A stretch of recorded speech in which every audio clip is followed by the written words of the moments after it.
Welcome to our channel. Today we how to disable constraints causing misalignment in Sketch for UI work. Detailed guide step by step. Clear. Open your Sketch application and load your project.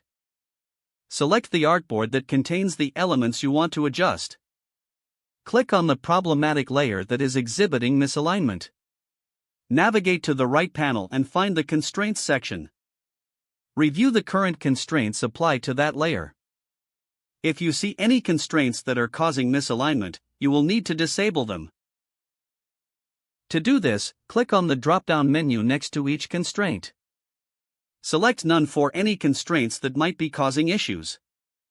Repeat this process for all layers that are misaligned.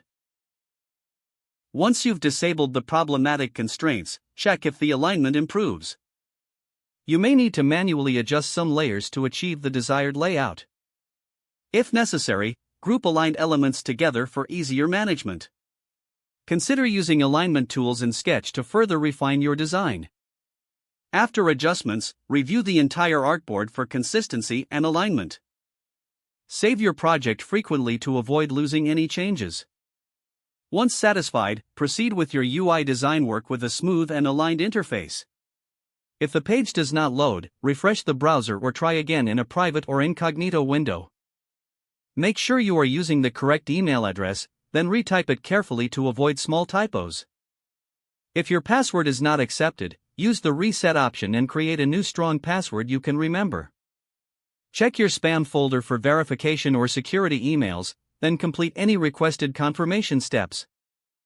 Enable two-factor authentication if available to improve account security and reduce unauthorized access risk. After signing in, review your profile details so your contact information and settings are accurate and current. If you see an error message, note it down and try again after restarting your device and internet connection. Log out when you finish, especially on shared devices, to keep your account and payment information secure. If the page does not load, refresh the browser or try again in a private or incognito window. Make sure you are using the correct email address, then retype it carefully to avoid small typos. If your password is not accepted, use the reset option and create a new. Check your spam folder for verification or security emails, then complete any requested confirmation steps. Don't forget to like this video and subscribe to our channel for more step-by-step tech guides.